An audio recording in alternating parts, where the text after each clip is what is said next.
What is wrong with you? What's wrong with you? What's wrong with you? What's wrong with you? Dude. What's wrong with you? What's wrong with you? របស់សំណួរមួយនេះមានន័យថាអ្នកកាត់អីហ្នឹងឬអ្នកឯងឈួតមែនហ្នឹងយើងប្រើរបស់ What's wrong with នរណាម្នាក់ដើម្បីសួរពីសុខភាពឬអាការៈនរណាម្នាក់ថាមានអ្វីកើតឡើងលើគេឬតើគេកាត់អីហើយយើងក៏អាចប្រើវាដើម្បីនិយាយថាឲ្យនរណាម្នាក់ថាច្បាស់ជាមានអ្វីដែលខុសអំពីមនុស្សម្នាក់នោះឬថាមនុស្សម្នាក់នោះមិនគ្រប់ទឹកឬឈួតនៅពេលមនុស្សម្នាក់នោះនិយាយឬមានអាកប្បកិរិយាមិនល្អឬបែបខុសទំនងឬឆ្លើយបែបនឹកស្មានមិនដល់ដែលធ្វើឲ្យយើងខឹងឬខកចិត្តខ្លាំងឧទាហរណ៍ What's wrong with me? What's wrong with me? What's wrong with me? What's wrong with me? What's wrong with me? ប្រយោគមួយនេះបើសិនជាយើងបកប្រែទាក់ទងនឹងសុខភាពឬក៏អាការៈយើងបកប្រែថាតើខ្ញុំកាត់អីហ្នឹង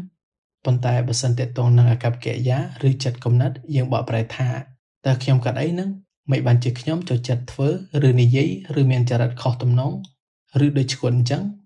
ឧទាហរណ៍មួយទៀត What's wrong with us? What's wrong with us?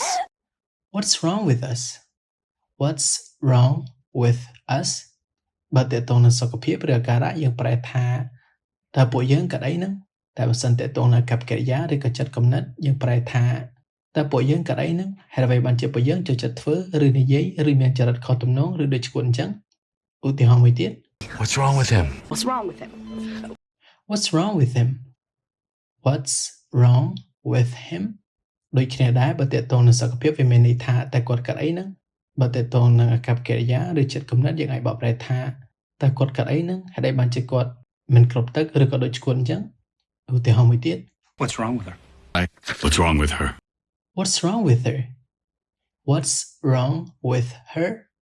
ដូចគ្នាដែរបើទាក់ទងនឹងសុខភាពយើងប្រែថាតើនាងកាត់អីហ្នឹងតែបើទាក់ទងនឹងអាកប្បកិរិយាឬចិត្តគំនិតយើងបកប្រែថាតើនាងកាត់អីហ្នឹងហេតុអ្វីបានជានាងនិយាយដូចខុសទំនងឬដូចឈួតអញ្ចឹងឬដូចលប់សតិអញ្ចឹងឧទាហរណ៍មួយទៀត What's wrong with it? What's wrong with it?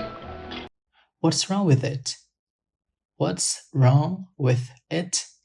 យើងប្រើល្បះមួយនេះដើម្បីសួរពីវត្ថុឬក៏សត្វថាមានអ្វីកើតឡើងលើវា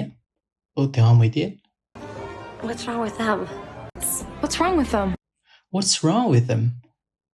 What's wrong with them? ដូចគ្នានឹងប្រយោគមុនៗដែរបើទាក់ទងនឹងសុខភាពឬអាការៈយើងប្រែថាតើពួកគេកាត់អីហ្នឹងតែបើទាក់ទងនឹងអាកប្បកិរិយាឬក៏ចិត្តគំនិតយើងប្រែថាតើពួកគេកាត់អីហ្នឹងហេតុអ្វីបានជាពួកគេមានអាកប្បកិរិយាមិនល្អខុសទំនងឬឆ្លើយអញ្ចឹង